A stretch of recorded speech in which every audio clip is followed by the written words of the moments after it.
Hi, everybody. So,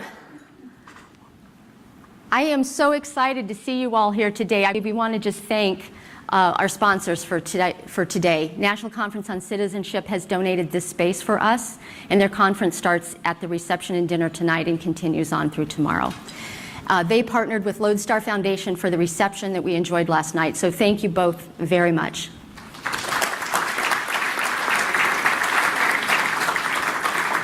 And now for some initial framing.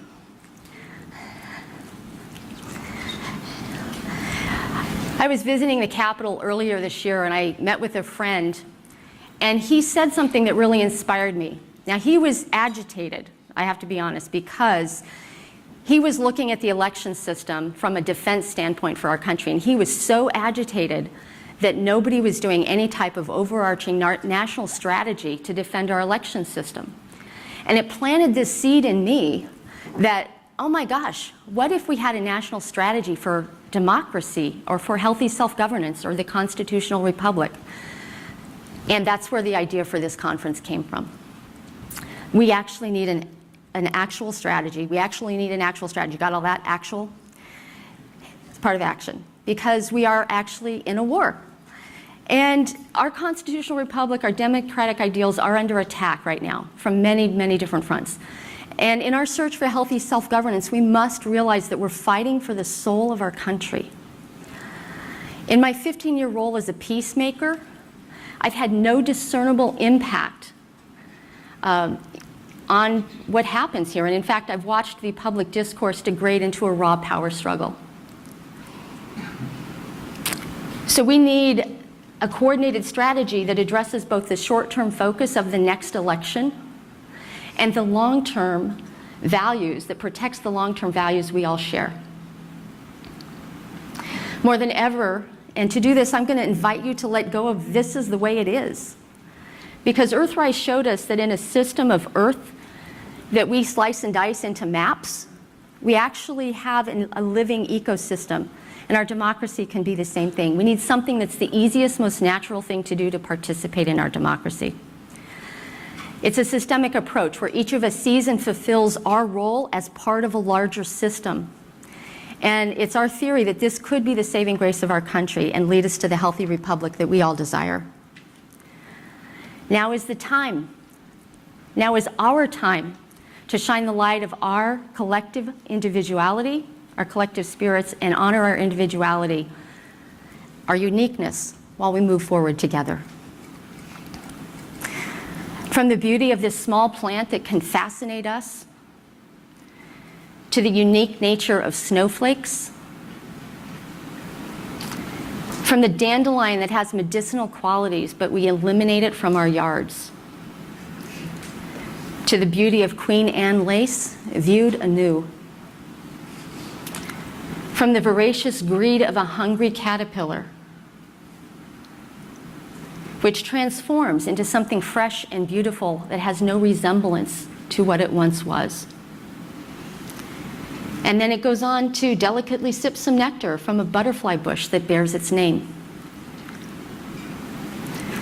From the majesty of an oak tree that cleans the air for us to breathe, to the lungs with which we receive that air. In places, we're protected by canopies of trees overhead, as they are nourished by vast systems of seas and rivers. And we use the neural pathways in our brain to contemplate, why are we here? And we process our thoughts the way that a tree processes sunlight. And we know in our hearts that we are connected. But as a country, instead of knowing each other deeply and acknowledging that connection, we prefer to use symbols and labels as placeholders. You see, we are this beauty, we are this mix of beauty and contradiction, creativity and destruction, individuals and collectives. We are all, each of us, part of a larger system, and it's up to us to both acknowledge that and our whole role in it. We are here now in this time and place with a shared calling. We've made a choice to lead and to assist others. And as our democracy faces the most significant challenge of our lifetime, we have the opportunity to turn our leadership into action as we help others to move from courage, or move into courage from fear. And we know if we can help more people integrate their base instincts with their highest calling of citizenship and our gut feelings with our cognitive functions, that we can create, or shall I say co-create, the future we'd like to live into.